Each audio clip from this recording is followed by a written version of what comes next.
I don't know exactly what I had expected, but this is the most spectacular view. Is this what you call an alpine Sierra lake? That's correct, Huel. It's typical because the tree line is just above us and it's down where the vegetation is, which allows for fuel and insects for the fish, and it has all the correct ingredients for a great experience in the wilderness. This is just getting here was so amazing. I know you do it all the time, so you're used to it. For us, I don't think I've ever been through scenery like this before. And this is the kind of thing everybody needs to experience to appreciate what we have here in the Sierra Nevadas. Look at the reflection of the trees in the lake. What's the name of this lake? This is called Duck Lake. Duck Lake. I don't see any ducks. Well, there was, and that's why it got its name, and we may get lucky. But we also see fish jumping out here, and as the evening progresses, you'll see more fish jumping. Excellent fishing lake for catching a lot of fish. Rainbow trout. Rainbow, brook, a lot of different species in here. Look, it's not a very big lake. That's all there is to it right over here. It's just a very small. Is this the average size of a Sierra alpine lake? Correct. They're anywhere from 3 acres to 10 acres. There's a few big ones that are into the 40 acres, but most of them are this size. How big is this? This is about 3-acre lake. And is this a natural thing? It looks like a landslide. That is. That's all rock slide moraine from the exfoliation from the granite on the hillside that spills down into it. Wow, we're going to be camping right here. This is about as beautiful a place as I have ever been in my life. Then you need to come more often. Because there are a lot of these. A lot of these. I have 100 of these lakes just in my packing area alone. Well, we're going to be spending the night at this one at Duck Lake. Let's get out of the way so we can get a good shot of it. This is what we're going to be looking out at tonight as we lay in our tents, sit by our campfire. We're going to be looking out at this amazing alpine lake, Duck Lake. It looks like a postcard, like it ought to be on a calendar. And we're here to see it for ourselves. Before hitting the sack, it was time for a hearty High Sierra meal, prepared by producer Phil Noyes, who is quite the chef. Trust me, after this meal, we were all full and happy and slept like little babies. Morning has dawned, and after a great night's sleep out underneath the sky that was filled with an almost full moon, which cast a glow out across the lake that was just spectacular, and after having a couple of cups of homemade cowboy coffee, we are ready to start the last chapter of our rainbow trout adventure. And Dale, this is going to be exciting because the same 2 pilots that flew us yesterday are almost here. They're getting ready to swoop down over this lake and release the trout. So we're going to be able to see it from another perspective from the way we saw it in the plane yesterday. That's right. It's probably they'll come in from the pass up above. They'll fly down over the lake, drop the trout, and then make an exit flying downhill over the tops of the trees here. They'll be very close. Airplane's going to look very large when it gets up close. And they're going to just swoop down, and I'll tell you what, they're going to make a quick exit, because after being with them yesterday, I know how they swoop down and swoop up. The lake has no ripples on it at all right now, so we should easily be able to see the fish when they come out of the plane and hit the water. All right, now while we're waiting for the plane to arrive, you've got a piece of trout history, rainbow trout history here. Hold that thing up and explain to everybody what we're looking at, because this is absolutely fascinating.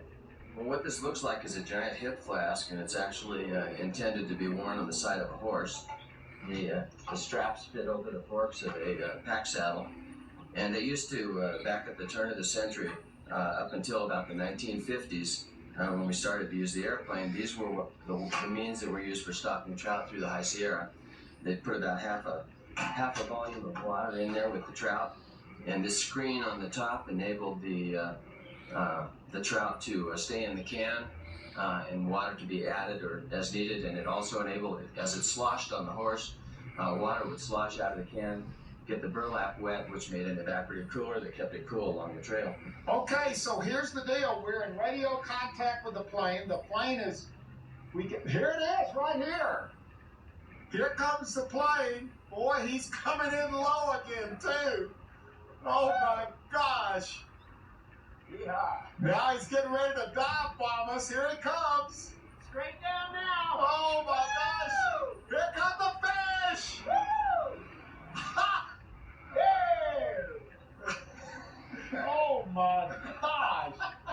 He comes loose early. Wonder what those fish are thinking. They're thinking, glad that ride's over. Good fishing, and I gotta tell you, I don't know much about fishing, but I do know this: in a couple of years, there's gonna be some real good rainbow trout fishing here at Duck Lake, don't you think? There's good fishing now, and there will be thanks to the plane. Yeah, we saw a couple of thousand That's ducked right. in there, planted in there today. This has been an absolutely wonderful experience, learning about something about which I knew nothing before we started this adventure. Oh, I hope you've had as much fun as we have on this adventure as we've gone in search of the rainbow trout, some fish which are very much a part of California's gold.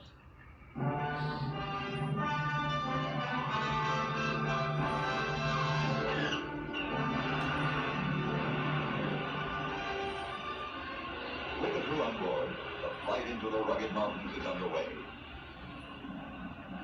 Fingerlings are used for airdrops because more can be carried by the plane. The dropper, shown here, is the man responsible for releasing the fish at the proper time.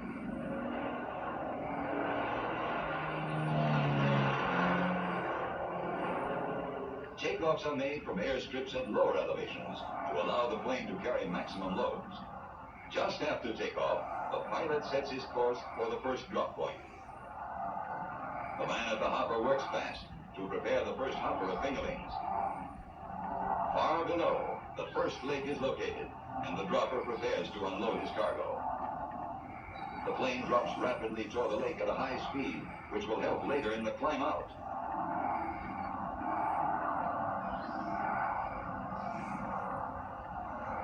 We are at 300 feet over the surface of the lake to make our first drop of the day.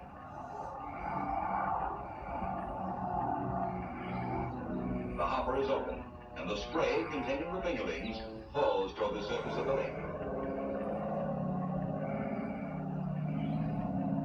The pilot's skill must be at its best here as he skims over the terrain.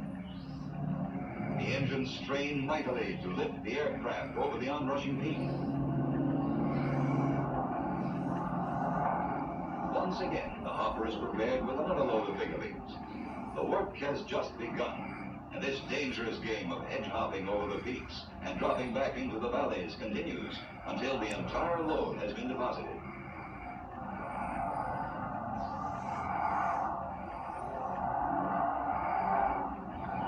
As we look back, the fish hitting the water show that the dropper has accomplished his task perfectly. That was the last step. Next year, they will be ready and waiting for the anglers. As long as the land is as nature made it, in the high Sierra, trout will be a rare and precious treasure to discover.